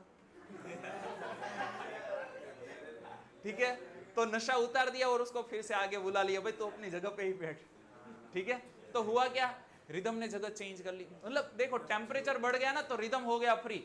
सर को जो भी करना है करे, भाड़ में जाए, मैं तो पानी पीने चला, मैं तो सुसु करने गया, जहां भी जाना हो जाए। ठीक है, तो वो तो अपनी मस्ती में चला गया। क्यों, क्योंकि उसको एनर्जी मिली। वैसे सब कैसे थे, बॉन्ड में ही थे। सेमीकंडक्टर में न्यूक्लियस का जो अट्रैक्शन होता है स्ट्रॉन्ग होता है। ठीक है, पीरियोडिक टेबल में आपने पढ़ा है, लेफ्ट टू राइट जाते हैं तब क्या होता है, न्यूक्लियस का अट्रैक्टिव फोर्स बढ़ जाता है। तो उसकी वजह से क्या हुआ कि भाई सारे इलेक्ट्रॉन बॉन्ड में थे, फ्री नहीं थे। अब टेम्परेचर बढ़ा है तो आप सोचोगे सर आयन के वाइब्रेशंस भी बढ़ेंगे। डेफिनेटली बढ़ रहे, बट उतने अमाउंट में नहीं बढ़ेंगे जितने अमाउंट में क्या बढ़ रहा है, एन बढ़ रहा है। कंडक्टर में ऑलरेडी सारे इलेक्ट्रॉन फ्री थे, बट सेमीकंडक्टर में इलेक्ट्रॉन फ्री नहीं होंगे। तो जैसे ही हमने टेम्परेचर बढ़ाया, अब कुछ देर के लिए टाउ को भूल जाओ, टाउ रिमेन कांस्टेंट ही मान लो। अब बचा कौन, भाई हमने टेम्परेचर इंक्रीज किया तो क्या भाई, एक बंदा गांजा लेके फ्री हो गया, दूसरा बंदा भी गांजा लेके फ्री हो गया, और टेम्परेचर बढ़ाया तो भाई गणेश भाई कहां गए, वो भी अपनी मस्ती में चले गए। तो कहने का मतलब क्या है कि टेम्परेचर बढ़ रहा है तो एन क्या हो रहा है, इंक्रीज हो रहा है। टेम्परेचर बढ़ेगा तो एन क्या होगा, इंक्रीज होगा। पहले कम फ्री थे ना, अब फ्री ज्यादा हो गए। जितने फ्री ज्यादा होंगे उतने ही चार्ज कैरियर आपको पर यूनिट वॉल्यूम में ज्यादा मिले। जितने चार्ज कैरियर ज्यादा उतना ही करंट ज्यादा होगा। That's why for the semiconductor if temperature gate increase, ध्यान देना, तो रिलैक्सेशन टाइम टाउ की नहीं बट एन की बात करें, एन क्या होगा, इंक्रीज होगा। एन इंक्रीज होगा तो सिग्मा भी क्या होगा, इंक्रीज होगा। सिग्मा इंक्रीज तो रो क्या होगा, डिक्रीज होगा। अल्टीमेटली रेजिस्टेंस भी क्या होगा, डिक्रीज होगा। That's why if we increase the temperature of the semiconductor material, its resistance get decrease. Clear हुआ, समझ में आया? और थ्रू द अनुभव बोले तो एम्पेरिकल फॉर्मूला, जैसे आपने 11th में भी एक फॉर्मूला ऑलरेडी इसका देख के आए हो। थ्रू द एक्सपेरिमेंट हमें एक फॉर्मूला मिला है रेजिस्टेंस का टेम्परेचर के ऊपर डिपेंडेंसी का formula, that is the R is equal to R not 1 plus alpha T minus T not होगा। और ये वाला ऑलरेडी आप 11th में एक्सरसाइज का सेकंड नंबर के न्यूमेरिक में देखा था, राइट साइड के पेज पे था न्यूमेरिक। ठीक है, थोड़ा सा एक्सरसाइज नीचे से स्टार्ट हो रहा था। हाँ बस याद आ गया ना। हाँ, तो ये वाला फॉर्मूला था। अब देखो R इज इक्वल टू क्या होगा, रो एल अपॉन ए। लेंथ में भाई देखो, टेम्परेचर बढ़ाने से लेंथ में भी चेंज आता है, टेम्परेचर चेंज करने से लेंथ में भी चेंज आता है। 11th में पढ़ा है ना thermal property of the matter में। तो यहां भी हम टेम्परेचर बढ़ाएंगे तो लेंथ में चेंज आएगा, बट उस चेंज को हम इग्नोर कर रहे हैं। क्या कर रहे हैं, इग्नोर कर रहे हैं। तो R is equal to rho L upon A, R not is equal to rho not L upon A. Shiv भाई तो तार छोकरानी मस्ती बंद કરી દેજો।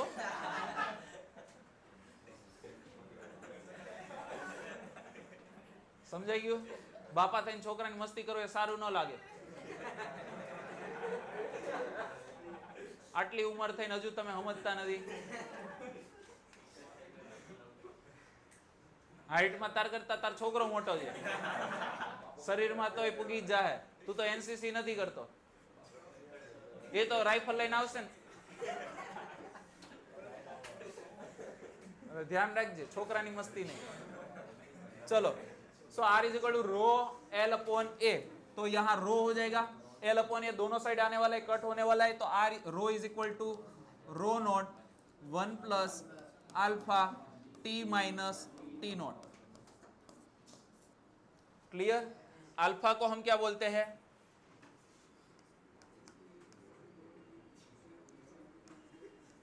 Coefficient, thermal coefficient of resistivity.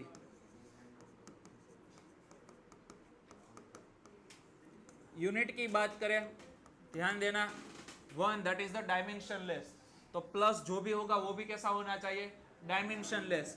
मतलब अल्फा और टेम्परेचर का यूनिट कैसा होना चाहिए, इनवर्स में होना चाहिए, तभी डायमेंशनलेस बनेगा। टेम्परेचर का होता है केल्विन, तो अल्फा का बनेगा केल्विन इनवर्स, या तो सेल्सियस इनवर्स या तो केल्विन इनवर्स। क्लियर हुआ? तो ये क्या बनेगा हमारे लिए, अल्फा का यूनिट। क्लियर हो गया? ओके। 11th में हमने फॉर्मूला लेंथ के लिए देखा था, L is equal to L not, जो हमने एक्स्ट्रा में देखा था ना, याद करो, जिसमें हमने L is equal to L not 1 plus alpha T minus T not, वैसा ही बनाया था ना। बट ओरिजिनल फॉर्मूला क्या था, delta L upon L not is equal to alpha L delta T. तो सेम जो ओरिजिनल फॉर्मूला था उसमें से हमने इसके जैसा बनाया, तो इसके जैसा है तो ओरिजिनल जैसा वहां का बना सकते हैं। दैट मीन सिमिलरली हम ऐसा भी रिलेशन यूज कर सकते हैं, delta R upon R not alpha delta T and delta rho upon rho not alpha delta T. ये वाले रिलेशनशिप आपको काम आ सकते हैं। कई बार आपको क्या दिया, एक बार रेजिस्टेंस का चेंज फटाक से मिल रहा है, ओरिजिनल रेजिस्टेंस की वैल्यू 1 दी है, नया रेजिस्टेंस 1.01 हो रहा है, तो डिफरेंस फटाक से मिल गया, ओरिजिनल तो 1 है, जस्ट अल्फा एंड टेम्परेचर का चेंज पुट कर दो तो आपका काम फटाक से हो जाएगा। तो शॉर्टनिंग के लिए ये वाले फॉर्मूला काम आ सकते हैं, बुक में है नहीं वैसे, बट क्विक सॉल्यूशन के लिए काम आएंगे। क्लियर हुआ यहां तक का? ओके। दूसरी चीज यहां हमने बोला है, अल्फा को कांस्टेंट नहीं बोला है, क्या बोला है, कोएफिशिएंट बोला है। जनरली मैंने बोला था भाई कोएफिशिएंट क्या होता है, जो कांस्टेंट नहीं रहता वो, मतलब अल्फा डिपेंड किसके ऊपर करेगा, तो अल्फा खुद टेम्परेचर के ऊपर डिपेंड करता है। अल्फा किसके ऊपर डिपेंड करता है, टेम्परेचर के ऊपर। टेम्परेचर चेंज होगा तो अल्फा भी क्या होगा, चेंज होगा। तो उसके लिए हम कुछ ग्राफ ड्रॉ करें तो आपको क्लेरिफिकेशन मिलेगा, खासतौर पर कंडक्टर एंड इंसुलेटर के लिए। कहाँ गया भाई एड, यस। अब देखो, अभी हमने फॉर्मूला लिखा, हेलो यहां ध्यान देना, delta rho upon rho not is equal to alpha delta T. So alpha is equal to क्या बनेगा, delta rho upon rho not. अब 1 अपॉन रो नॉट को साइड में लिख देते हैं, ध्यान देना, डेल्टा रो अपॉन क्या हो जाएगा, delta T. This is the alpha. अब अल्फा और टेम्परेचर का ग्राफ प्लॉट करें, या तो अल्फा का तो हमें जरूरत नहीं, रेजिस्टिविटी का ही लेते हैं तो क्लियर हो जाएगा। आओ जी स्मार्ट, स्मार्ट। भाई देखो फॉर कंडक्टर,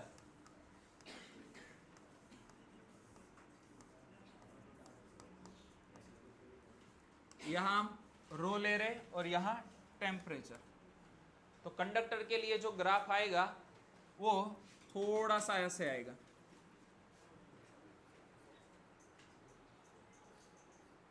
ठीक है, अब देखो हम रो नोट की बात करें तो डेल्टा रो अपॉन रो नोट, देखो रो नोट को सब्जेक्ट बने, अल्फा आपने कुछ देर के लिए कांस्टेंट इफ मान ले तो क्या हो जाएगा, रो या तो लास्ट वाला फॉर्मूला था ना वही यूज कर लेते हैं, rho is equal to rho not 1 plus alpha T minus T not. So rho is equal to rho not plus rho not alpha T minus T minus rho not alpha T not. हो गया, ए वाली term को साथ में ला रहे तो रो is equal to क्या हो जाएगा, रो नोट अल्फा टी, ध्यान देना ये वाली टर्म कांस्टेंट पहले इसको लिखा है और ये दोनों को साथ में लाए तो plus rho note minus rho not alpha T note. Clear हो रहा है ना, मैं जस्ट आगे पीछे ही कर रहा हूं स्टेप। तो एक टर्म एक कांस्टेंट बन गई, देखो rho not that is the original resistivity, बाकी का अल्फा हमने मान लिया कांस्टेंट। तो इस स्ट्रक्चर को आप कंपेयर करो तो y is equal to M X plus C वाला स्ट्रक्चर बन रहा है, मतलब स्ट्रेट लाइन। बट कब स्ट्रेट लाइन बनेगा, जब अल्फा कैसा होगा, कांस्टेंट होगा। तो ये वाले पोर्शन में देखो कर्व शेप है यहां तक, बट यहां हमारा ऑलमोस्ट ग्राफ कैसा है, स्ट्रेट लाइन है। तो हम बोल सकते हैं यहां अल्फा कैसा होगा, कांस्टेंट होगा। तो जनरली हमें पता है अल्फा है ना वो टेम्परेचर के ऊपर डिपेंड करता है, but at large temperature in short range, मतलब एक लार्ज टेम्परेचर की एक सर्टेन रेंज 100 डिग्री सेल्सियस तक की, तो वहां या तो हमारे न्यूमेरिकल पर्पस से हम अल्फा कैसा लेने वाले हैं, कांस्टेंट। क्लियर हुआ। बाकी ग्राफ कैसा मिलता है कंडक्टर के लिए, ऐसा कर्व मिलता है। टेम्परेचर इंक्रीज होगा, टेम्परेचर क्या होगा, इंक्रीज होगा, तो कंडक्टर के लिए रेजिस्टिविटी भी क्या होता है, इंक्रीज होता है। क्लियर हुआ। तो याद रखना फॉर द कंडक्टर अल्फा कैसा होता है, पॉजिटिव होता है। टेम्परेचर बढ़ेगा, रेजिस्टिविटी भी क्या होगा, इंक्रीज होगा, और अल्फा कैसा होगा, पॉजिटिव। फॉर सेमीकंडक्टर बात कर रहे हैं तो रेजिस्टिविटी एंड टेम्परेचर का ग्राफ प्लॉट करें तो ग्राफ ऐसा आएगा।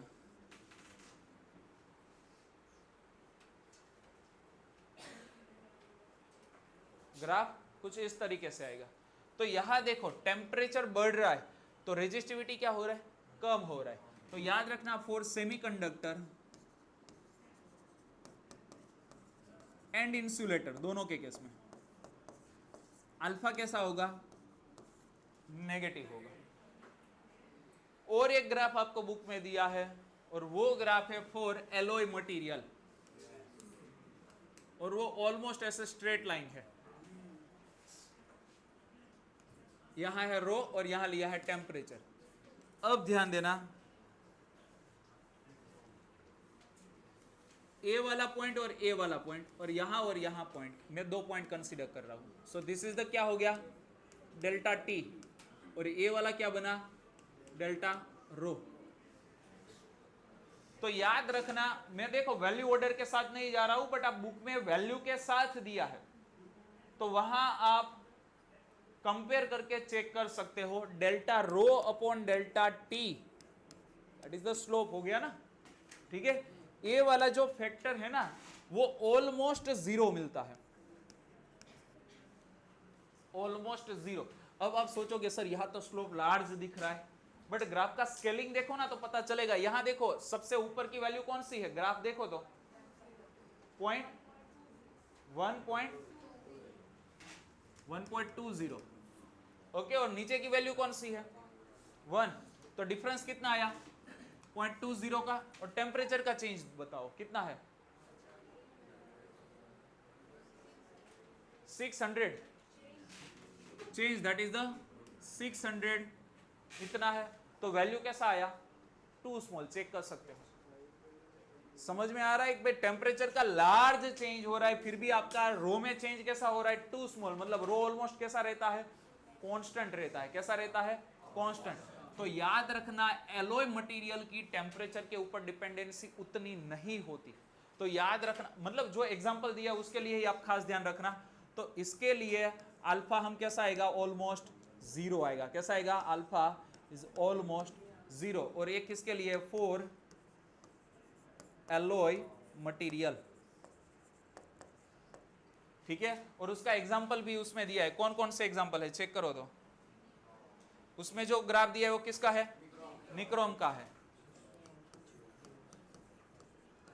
निक्रोम आएगा, और एक बुक में है कॉपर, वो कंडक्टर है, एलॉय नहीं है।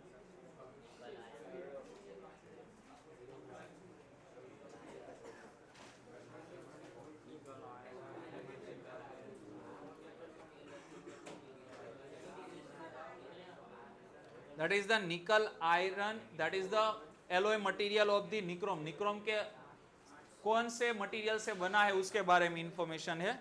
मैंगेनीन लिखा है, देखो मैंगेनीन एंड कॉन्स्टेंटन।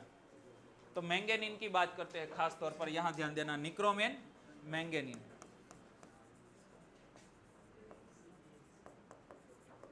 तो ये एलॉय मटेरियल ऐसे है कि जिसकी टेम्परेचर डिपेंडेंसी कैसी होती है, टू स्मॉल होती है। वैसे निक्रोम की तो ज्यादा भी होती है, मैंगेनीन की तो और स्मॉल होगी। इफ जिनकी बुक पुरानी होगी उसमें एक टेबल भी दिया होगा। कार्बन रजिस्टर वाली बुक कितने लोगों की है, यस। तो उसमें अल्फा की वैल्यू भी लिखी होगी, देखो राइट साइड में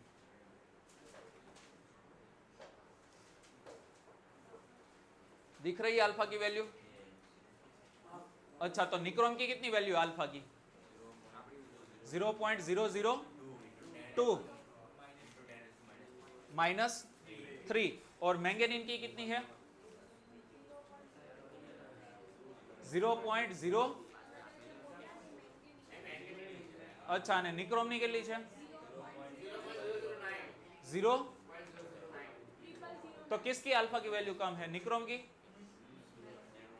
तो मैंगेनीन की ना। तो जिसकी वैल्यू कम मतलब वो ऑलमोस्ट जीरो ना।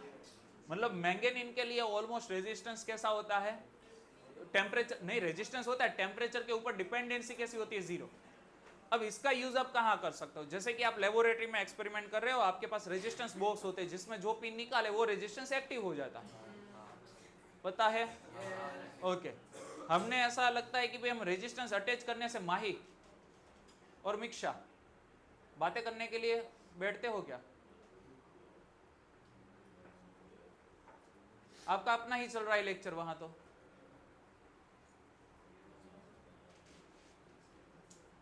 रेजिस्टेंस बॉक्स है, उसमें से जब पिन निकालते हैं तब रेजिस्टेंस एक्टिव होता है। तो ऐसा क्यों होता है, कभी सोचा आपने। जनरली क्या होता है, रेजिस्टेंस लगाने से रेजिस्टेंस आना चाहिए, यहां तो बॉक्स में से पिन निकालो और रेजिस्टेंस एक्टिव होता है।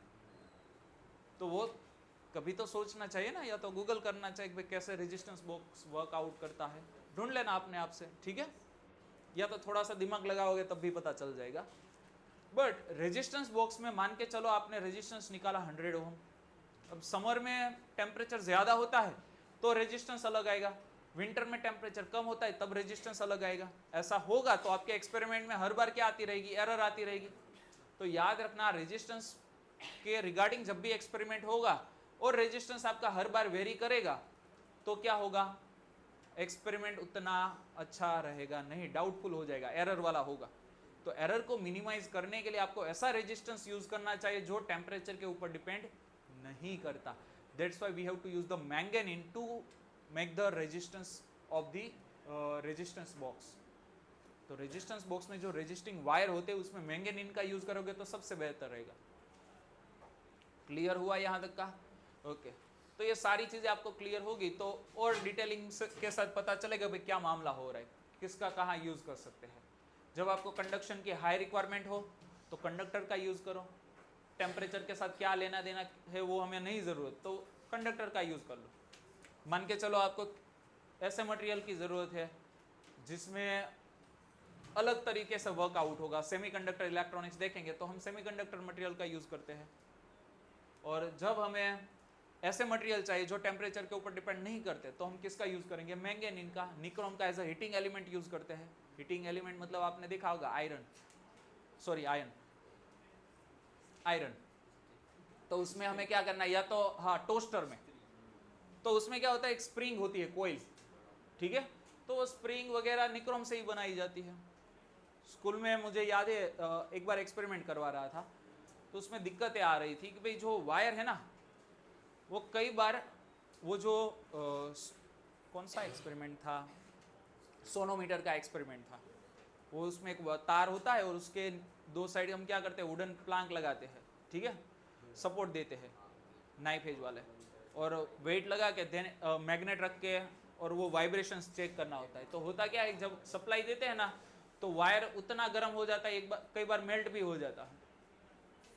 तो डिमांड की किसको, जो सप्लायर था ना उसको, भाई तू निक्रोम का वायर ही दे दे, हम अपने हिसाब से ले लेंगे। तो वहां से लगाया निक्रोम का वायर, मस्त लाल हो जाता था। बच्चों को बोलते थे एक्सपेरिमेंट करो तो उतना ध्यान देना, इस वायर को टच मत करना, अदरवाइज फिंगरप्रिंट आ जाएगी वायर की, ठीक है। तो एक्सपेरिमेंट करते थे, मत वाइब्रेशंस बहुत अच्छे आते हैं। तो भाई डिपेंड ऑन कि भाई आपको सिचुएशन के हिसाब से कई बार सेटअप को चेंज करना पड़ता है, ठीक है।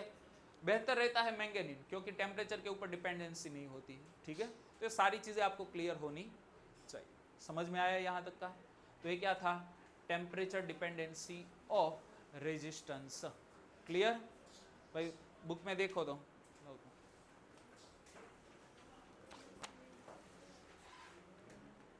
उसमें आपको sigma rho is equal to M upon N square tau के हिसाब से भी समझाया है। 3 डायग्राम दिए, पहला कॉपर के लिए, सेकंड डायग्राम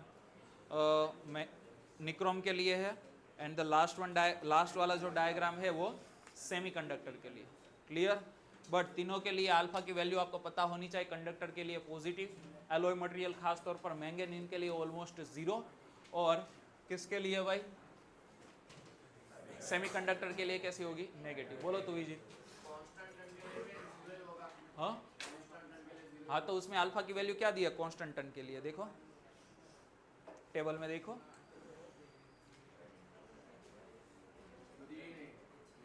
एलॉय के लिए ऑलमोस्ट कांस्टेंट होती है, इसलिए मैं बोल रहा हूँ एलॉय के लिए। बट निक्रोम की देखे तो अल्फा की value as compare to the manganese बहुत ज्यादा है। तो हम ऐसा बोल सकते हैं कि भाई मान के चलो कि भाई निक्रोम के लिए तो हम ऑलमोस्ट 0 नहीं बोल सकते, बट मैंगनीज के लिए तो कैसा बोल सकते हैं, 0 ही बोल सकते हैं। तो डिपेंड ऑन भाई आपने मटेरियल को कौन से पर्पज से एलॉय बनाया है, वो सारे फैक्टर डिपेंड करते हैं। क्लियर हुआ यहाँ तक का?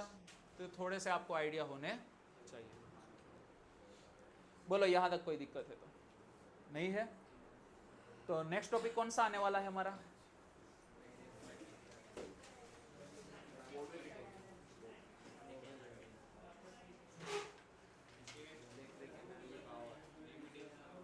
बीच में 2 टॉपिक तो अभी स्किप किए हैं, कहाँ से इलेक्ट्रिक पावर वाला आ जाएगा, limit mobility and limitation of Ohm's law, ठीक है।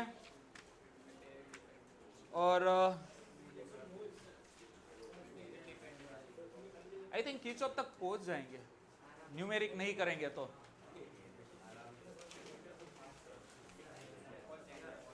फास्ट चाले છે એવું છે તો સમજ નથી પડતી તો ધીમો કરી નાખો।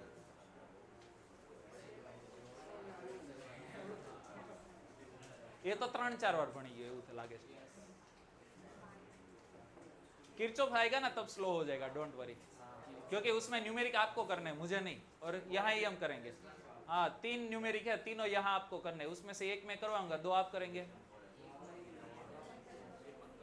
न्यूमेरिक है इंपॉर्टेंट, क्योंकि एग्जाम में जनरली आते हैं, बट मैं ऐसा ही बोलता वो न्यूमेरिक करना नहीं चाहिए, क्योंकि टाइम कंज्यूमिंग न्यूमेरिक है, इसलिए। ठीक है।